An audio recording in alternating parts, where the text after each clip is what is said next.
Ghost Hero is, I gotta find the place to read from. Okay.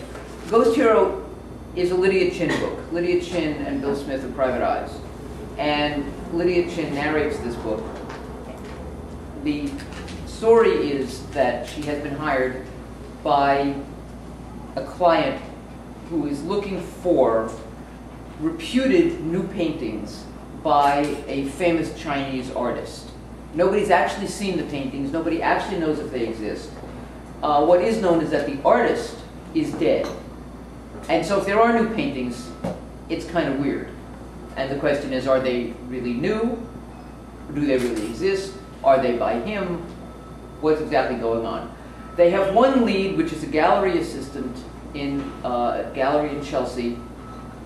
And they know full well, because somebody's already tried this, that they can't just walk in and say, gee, we understand you have a track on these paintings. So they're going to try something else. Oh, I'm sorry, you want to read along? Page 31, if you want to read along. Bottom of page 31. Baxter Haig occupied prime real estate, the ground floor of a renovated warehouse on West 25th. We pulled open glass doors and strolled into a high-ceilinged space, hung with huge, vivid canvases. The paintings all offered cliched, or I suppose iconic, depending on your point of view, images of China. Tiered pagodas, terraced rice fields, moon-gated gardens, the slithering Great Wall. Busy folks swarmed everywhere, numerous as insects. Another icon cliché, the vast industrious Chinese masses. Only when I looked closely, I saw these weren't people. They were American cartoon characters.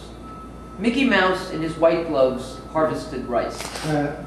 Donald Duck, along with Huey, Dewey, Louie, and an army of shirted and pantsless waterbirds strolled the wall. Yosemite Sam inspected the terracotta warriors. Outside the Temple of Heaven, the Simpsons posed for a family photograph. Bill, jeans exchanged for pressed wool slacks, lifted his eyebrows in bored recognition as we walked around. Giant letters on the wall announced this show as Colony, New Works by Pang Ping Pong. Please tell me that's not his real name, I whispered. Bill glanced over a price list and artist statement he lifted from the reception desk. You're in luck. Pang's his family name. He uses the name Ping Pong as an integral part of the ironic self-referential essence of the meta-situation on which his paintings comment. Oh, I said, that's much better. Besides us, the giant room held only 5 people.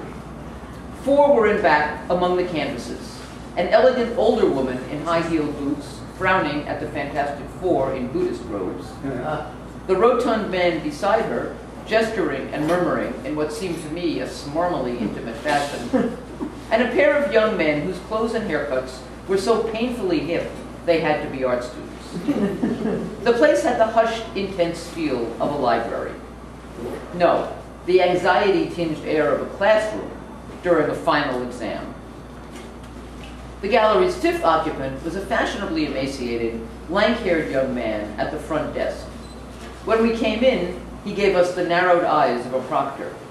When that didn't chase us out, he iced us, going back to whatever important work he'd been doing before we'd had the effrontery to walk through the door. This charmer, as I knew from my Googling, was Nick Greenbank, the fellow we wanted to see. We took an unhurried, but in Bill's case, pointedly apathetic turn around the gallery. I tried to interest him in this painting or that, showing him details like Captain America and Superman in coolie hats. He shook his head and waved me off each time, until finally he sauntered back over to the desk, me in frustrated tow. It's hard to ignore Bill when he looms, though Nick Greenbank did a better job than most.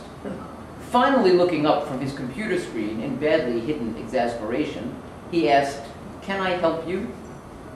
Bill leaned on the counter, smiled, waved a hand around, and in a conversational tone and a thick Russian accent said, "This is crap." "Vladimir, please," I hissed. I'm sorry, I said distractedly to the affronted young man. What had affronted him was Bill's rude dismissal of the work.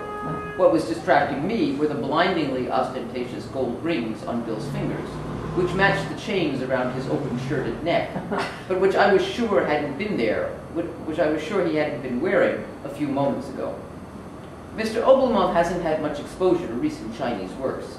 I brought him here hoping, she was hoping I buy, then she make fat commission. But I don't buy crap. Listen, Wojciech. Bill leaned in closer and dropped his voice. I like beautiful. Why you think I let her take me around? She's beautiful, huh? Now, these Chinese, they used to paint beautiful. Pine trees, bamboo, all that. Not Mickey fucking Mouse. Now I hear, he let the smile fade and drilled the young man with his eyes. I hear that one of them still does.